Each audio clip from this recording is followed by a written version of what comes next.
fun and just so surreal. It's crazy just to see the finished product. I did a hometown premiere with all my friends and family that went to the theater because I was like, I'm living and breathing this experience like to the fullest because who knows if it'll happen again, although there's a good chance another one might. But yeah, it was so fun. And to watch it with the actors too was incredible because it's new to them too to see it for the first time. And it just feels like a baby we all birthed together. That moment, it's a surreal moment for any author to have an adaptation of something that you did and that you feel very protective of, and then to see it become this new thing. It's very much like a chrysalis or a butterfly, and it's this was the first, but this is the second version, and it's just as good, I think, as the first. And I'm really proud of what they've accomplished and what they created and something that I wrote. And I just feel that it's you guys, until you come to one of these and experience it, you never realize that this can happen to you. And so I'm really grateful for that. Kudos to all that. And I got to be at Amy's premiere. That was fun. There was so many people there and the book talkers and it was a great experience to watch that and see everybody supporting. I love it. Any questions? I think we have one question. Yeah, go ahead. Hi.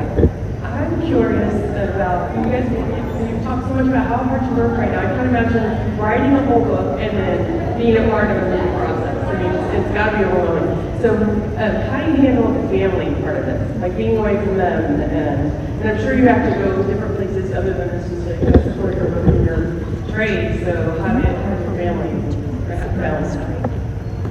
It's really easy to just be like, Mommy's making a movie, she's gonna be gone, okay? Sometimes work comes first, and my daughter, she actually got to be a little bit a part of my hometown premiere. We let her come and she watched the first part of the movie. We knew exactly the time stamp where she needed to dip. She's 11, And so it's so funny because I'll post a video of that night and people comment, they're like, you let your child go? I'm like, yes, I let my child come and see the success that her mother has created for herself. And I'm very secure in how I am as a mother, and so I'm like, I knew what I was doing. She did not see anything inappropriate, and she got to see a big dream of mine come true, so yeah. I support all that. For me, it's the husband, having a really, really supportive husband who knows that my art is who I am. And so being able to share that with all of you and the people that read the books in general. And I travel quite a bit because I have a lot of books in 4 languages. So I'll go to, at one point I went to 18 countries in not even 2 years. And it was during the calendar phase. And that was really hard on me, I think more than it was even harder on my kids. Just because they already have the support and love at home. And it was me missing them and me feeling guilty as a woman that I need to be this for them, but I need to be that for them. But to be able to show a woman's story to women, made by women, I mean, you can't pass up that opportunity. You just can't. I was gone for like 3 days. I brought my husband with me. My husband would have been like, he's the one. He would have been me. I love it. And then Chase will be our last question. I was wondering, now that you've had your books adapted for the screen, when you're writing now, do you ever think like, oh, this will look good on screen, or like, oh, this will work?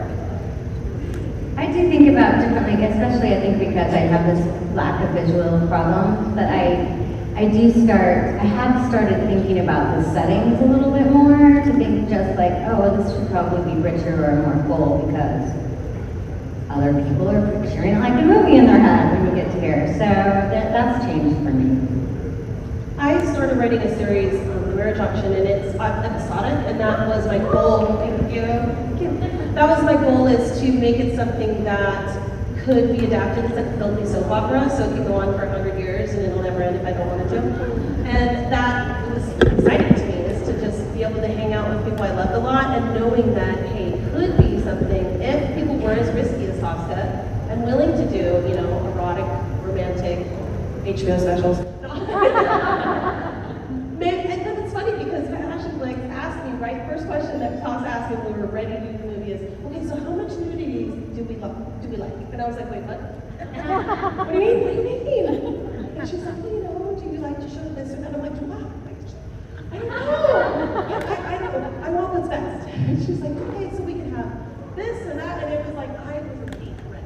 And I write erotic romance. I write a pretty healthy erotic romance. But then once she's like, okay, we're going to put it on screen, I'm like, oh no.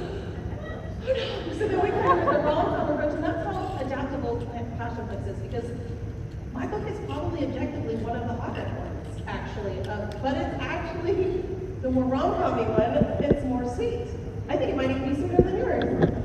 Yeah. So that's really what's amazing about PassionCon is they can take something that is one way and still tell the same story and bring it into a new way. So yeah, that's what I think. I already forgot the question and I had an answer. Do you visualize when you're writing now? Oh, no, I don't. I remember after being on set, the whole crew was constantly asking me questions about my job too. It was really fun to educate them about the romance world. And they were like, do you think you're going to write different after this? And I remember when I sat down to write the next book after that, I kind of tried, but it was hard. And I just told myself, you know, you got your movie deal based on what you've done, so just stick with what works. I will say what's interesting that I wouldn't have thought of before, in the book world, if you have crossover characters, it's gold. Everybody loves it. They want to see those characters forever. It gets messy with movie rights because, you know, if a character, like, for example, my book Blindsided, like, Mac exists in the Harris brother world. So to extract him will be messy if I ever want a movie deal for that book. So it's just an interesting thing I would have never thought about as an author. But now that I know a little bit more about the movie business, I know that that's going to be a little bit of a hurdle to figure out. I appreciate that conscious thought because that makes our job a little bit easier. Well, I've been optioned for Inside Out and for Amy Vincent, and cliffhangers make for really good TV shows, but I just like cliffhangers. So I just, as far as it goes, I know y'all don't like it sometimes, but that's what I do. But I mean, I'm writing Thrillers Under Another Name, and I can't do a cliffhanger for that. So that's like interesting for me. It's like, no, Lisa, you can't do that. It has to say the end, and it really means the end. So I try and focus on just writing a good story, and I think ultimately that's what you have to do is make sure that the story is something the readers want to read. Totally, I love that. And I think that is all of our time, but thank you so much for being here today.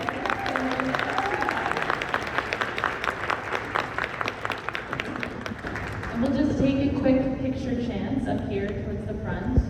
The ladies would like to stand together.